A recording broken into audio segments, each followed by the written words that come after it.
Patrick and Patricia is the movie I'm reviewing today, and this movie is executive produced by Ogbonna. Is on Ogbonna TV. A quick recap of this movie is a young bartender who is madly in love with this executive, rich business young lady, but he can't approach this lady because the girl is way above his league. How is he going to do it?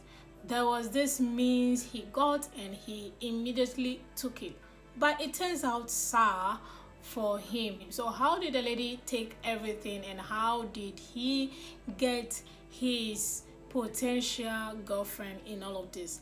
This is what Patrick and Patricia is about. What I like about this movie, let's talk about the cast and directing and the general performances in this movie. I'll start with Ogbonna. The transition Ogbonna has had in the past years is an amazing one.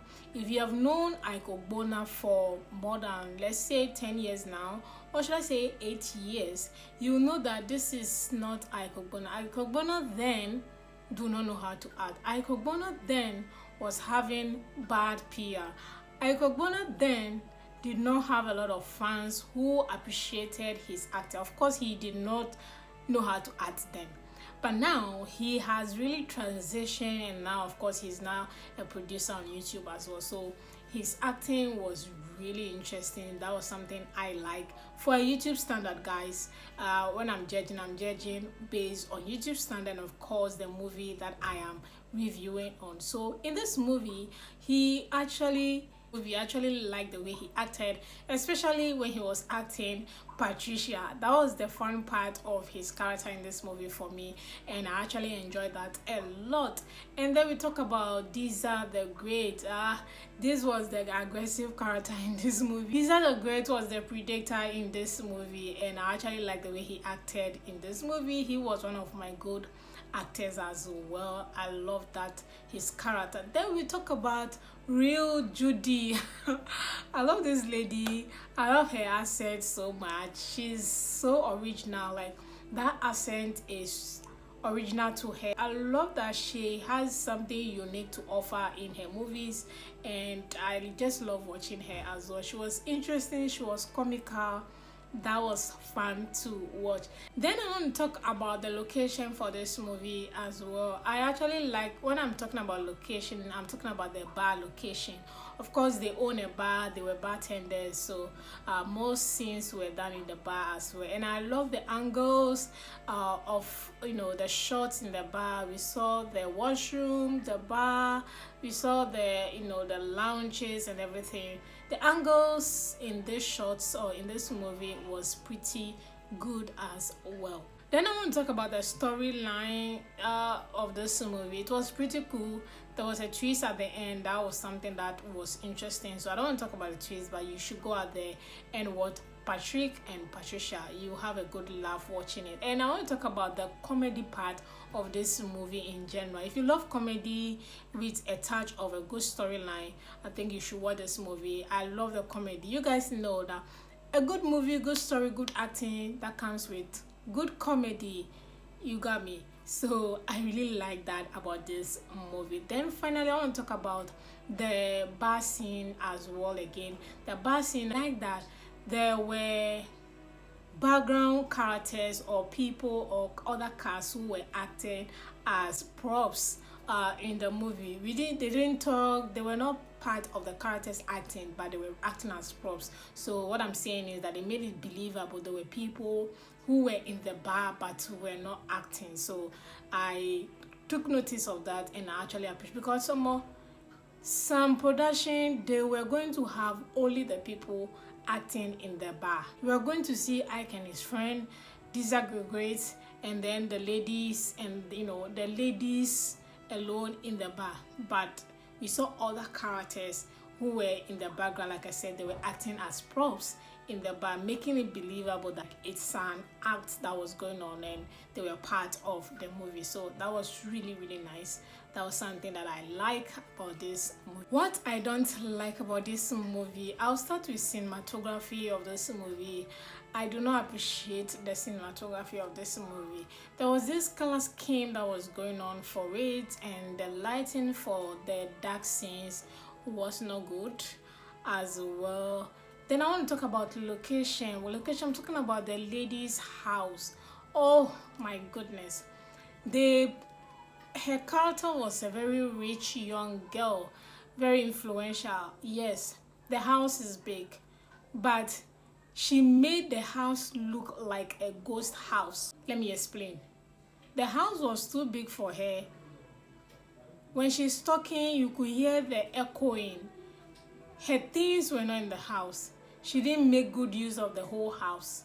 It was only the hall and her bedroom, and that was even her bedroom. You could not see her things, or you could not see props as, you know, her things or her clothing, shoes. We didn't see anything like that. Like, it was just empty. For someone who is rich, no, that was not it. And then I want to talk about costume. Same thing again goes for, she acted as a very rich girl, like according to the character, and her costume does not scream rich. Her costume is poorly done. I know she has this customized look or signature look of the afro hair. Yes, that's good. The afro is perfect. The hairdo is perfect. Makeup was terrible. Then the costume, her outfits in all the scenes was terrible. It didn't fit that persona of a rich boss lady.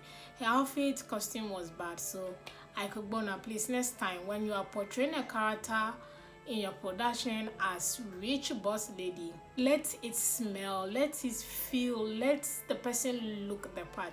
Sonia Babi did not look the part.